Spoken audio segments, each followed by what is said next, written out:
ထိုင်းမင်းသမီးတွေထက်သာလွန်ပြီးတော့လှတဲ့မြန်မာမင်းသမီးများပရိသတ်များအားလုံးပဲမင်္ဂလာပါရှင်ဝန်တီလီ channel ကနေကြိုဆိုလိုက်ပါရယ်ဒီတစ်ခါမှာတော့ထိုင်းမင်းသမီးတွေထက်မလျော်တဲ့အလှတွေနဲ့အရန်လှပြီးတော့မြန်မာပြည်မှာတခြားသောမင်းသမီးတွေထက်လှတယ်ဆိုတဲ့မင်းသမီးတွေရှိပါတယ်အခုဗီဒီယိုလေးမှာအဲ့ဒီမင်းသမီးတွေအကြောင်းကိုပြောပြပေးသွားမှာဖြစ်ပါတယ်နံပါတ်1အိန္ဒရာကျော်စင်အမြဲတမ်းနှုတ်ပြိုလန်းဆန်းပြီးတော့စေကျော်သက်မလေးအလားထင်မှတ်မာရလောက်အောင်နှုတ်ပြိုလှပနေတဲ့သူကတော့ထိတ်တန်းမင်းသမီးကျော်လေးအိန္ဒရာကျော်စင်ပဲဖြစ်ပါတယ်သူမက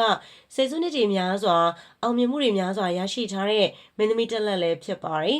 ်ပရိသတ်တွေကလည်းသူမရဲ့ဇာတ်ကားတိုင်းကိုအားပေးဖို့အတွက်စောင့်မျှော်နေကြတာဖြစ်ပါတယ်။တရုတ်ဆောင်အိန္ဒရာကျော်စင်ဟာဆိုရင်တော့အောင်မြင်မှုတွေများစွာရရှိနေတဲ့သူတူဖြစ်ပါတယ်။သူမကမြန်မာမှာသာမကကမ္ဘာမှာပါအောင်မြင်မှုတွေကိုရရှိပိုင်ဆိုင်နေတဲ့သူဖြစ်ပါတယ်။သူမရရှိခဲ့တဲ့ဆုတွေက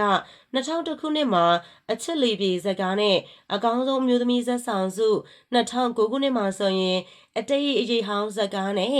Asian Academy Award အတေးအရေးဆိုတဲ့ဇာတ်ကားကလည်းတကယ်အောင်မြင်ခဲ့တာဖြစ်ပါတယ်။အဲဒီဇာတ်ကားက Asian Academy Award ကို Golden Rooster Award ကိုအကောင်းဆုံးအမျိုးသမီးဇာတ်ဆောင်ဆုကိုရရှိခဲ့ပြန်တာဖြစ်ပါတယ်။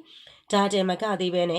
့သူမဟာ2011ခုနှစ်ကနေ2021ခုနှစ်အထိလည်းစုရီအများကြီးရရှိခဲ့တဲ့သူဖြစ်ပါတယ်။အိန္ဒရာကျော်စရာဆိုရင်တော့ကျက်လက်သွယ်လျက်နေတဲ့ကိုလုံးကိုတဲ့ကိုပိုင်ဆိုင်ထားပြီးတော့ခါမှလည်းအစီပိုတွေတစ်စက်မှမရှိတာအားလုံးအမြင်ပဲဖြစ်ပါတယ်။နံပါတ်1အီချောပိုခန္ဓာကိုယ်ကောက်ကြောင်းအလားကြောင့်ပရိသတ်တီကြားမှာရေပန်းစားတဲ့အီချောပိုကတော့မြန်မာနိုင်ငံရဲ့ထိပ်တန်းမင်းသမီးတွေတယောက်လည်းဖြစ်ပါတယ်။သူမရဲ့ခင်ပွန်းကတော့စီးပွားရေးလုပ်ငန်းရှင်ကြီးတစ်ယောက်ဖြစ်ပြီးတော့သူမရောက်ခမကသူမအတွက်ဆင်ပေးတဲ့တန်ဖိုးကြီးလက်ဝတ်ရတနာတွေကိုလည်းသူမရဲ့ social media ပေါ်ကနေတင်လေးရှိပါတယ်။အခုဆိုရင်သမီးလေးတစ်ယောက်ပါရရှိနေပြီဖြစ်ပြီးတော့အီချောပိုဟာဆိုရင်တသက်စားဘဝတွေ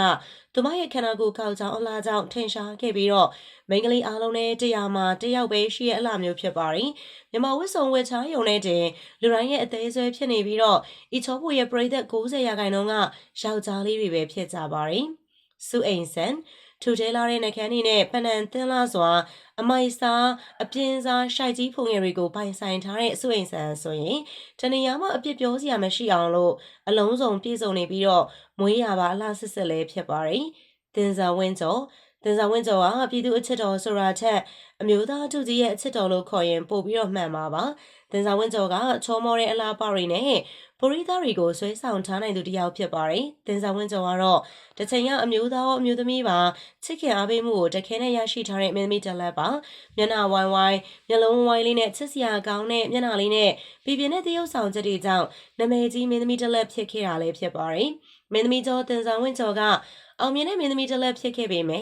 မင်းသမီးတစ်ယောက်ဆိုတဲ့ဂုဏ်ကိုဆွတ်လွတ်ပြီးတော့ sexy model ဘဝကိုရွေးချယ်သွားတဲ့သူတစ်ယောက်ပါချစ်စရာကောင်းတဲ့အမူအရာလေးနဲ့အနုပညာလောကတွေကိုစတင်ဝင်ရောက်ခဲ့ပြီးတော့ပရိသတ်အချစ်ကိုရရှိခဲ့ပေမဲ့နောက်ပိုင်းမှာတော့အမျိုးသားတူကြီးအကြိုက် sexy line ဘက်ကိုရောက်ရှိခဲ့ရလဲဖြစ်တယ်ချစ်စရာကောင်းတဲ့သူမကပွဲတက်တစ်ခုမှာပရာမပါပဲပွဲတက်ရာကနေတနိုင်ငံလုံးနီးပါးအန်အော်ရတီဖြစ်ခဲ့ရပါတယ်ပရာမပါပဲပွဲတက်ခဲ့ပြီးတဲ့နောက်ပိုင်းမှာတင်ဆောင်ဝင်းကျော်ကအရင်အထက်တောင်မှအောင်မြင်ခဲ့ပါသေးတယ်မမနဲ့မောင်လေးတွေရဲ့အသေးဆွဲဖြစ်နေတဲ့တင်ဆောင်ဝင်းကျော်ကအရင်ကနေပြီးတော့သူ့နေရာနဲ့သူချစ်လက်ပြီးတော့ကြည်ကောင်းတဲ့သူဖြစ်ပြီးနောက်ပိုင်းမှာပေါ်ရီကိုတေချာ training လုပ်လိုက်တဲ့အခါမှာမမောစရာခန္ဓာကိုယ်ကြီးဖြစ်လာခဲ့ပါတယ်ရွှေမုံရည်တီနိုင်ငံကျော်မင်းသမီးတယောက်ဖြစ်တဲ့ရွှေမုံရည်တီကတော့တိတ်မကြသေးခင်အချိန်မှာအနုပညာလောကတွေကိုပြန်လည်ပြီးတော့ဝင်ရောက်လာတော့မှာဖြစ်ပါတယ်ရွှေမုံကတော့တစ်ချိန်ကရွှေမုံရည်တီတစ်ခေတ်ဖြစ်အောင်လုပ်နိုင်ခဲ့တဲ့သူတယောက်ပါ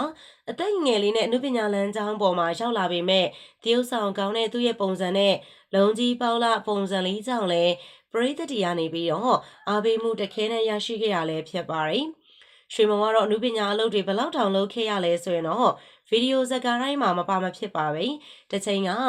ရန်နာမည်ကြီးခဲ့တဲ့အကယ်ဒမီမင်းသမီးလေးရွှေမုံကတော့အိမ်အောင်ကြပြီးတဲ့နောက်မှာဂီတဘက်ကိုပါချိန်ဆလာခဲ့ရလဲဖြစ်ပါတယ်။ခင်ဝင်းဝါကတော့အနုပညာလောကမှာပရိသတ်ရဲ့အားပေးချစ်ခင်မှုတွေကြောင့်နေရာတစ်ခုကိုအခိုင်အမာရည်တည်ထားနိုင်ခဲ့တာလည်းဖြစ်ပါတယ်။မင်းသမီးကျော်ခင်ဝင်းဝါကတော့မော်ဒယ်တစ်ယောက်အနေနဲ့စတင်ရည်တည်ခဲ့ပြီးတော့နောက်ပိုင်းမှာတော့ဒီဥဆောင်လောကတွေကိုစတင်ဝင်ရောက်ခဲ့ရပဲဖြစ်တယ်။လက်ရှိမှာဆိုရင်ခင်ဝင်းဝါကထိတ်တန်းမင်းသမီးတွေကတယောက်အပါဝင်ဖြစ်နေခဲ့ပြီးပဲဖြစ်ပါတယ်။သူမရဲ့တရုပ်ဆောင်ပိုင်းမှာလည်းဘလို့ဇက်ကောင်တွေမဆိုတဘာဝကြကြအကောင်းဆုံးပြအောင်တရုပ်ဆောင်ထားနိုင်တာကြောင့်အောင်မြင်မှုတွေစတိုက်ဆိုသလိုရရှိလာခဲ့တာဖြစ်ပါတယ် ဒါအပြင်ဝတ်စားစီရင်မှုတွေမှာလည်းဘလို့ fashion မျိုးကိုမဆိုလိုက်ဖက်ညီအောင်ဝတ်ဆင်တတ်တာကြောင့်ပြိုမတီလေးတွေအားကျနေရတာဖြစ်ပါတယ်။ခင်ဝဲဝါကအခုချိန်မှာအကယ်ဒမီကိုပါပိုင်ဆိုင်ထားပြီးတော့ဇက်ကားတွေလည်းခက်စစ်စစ်ရိုက်လာတာကြောင့်ပရိသတ်တွေကလည်းခင်ဝဲဝါကိုချစ်ခင်နှစ်ပြီးတော့အားပေးလာကြတာပဲဖြစ်ပါတယ်။ဗီဒီယိုလေးအဆုံးလေးလိုက်ပါပြီးတော့ကြည့်ရှုပေးတဲ့အတွက်အားလုံးကိုကျေးဇူးအများကြီးတင်ပါတယ်ရှင်။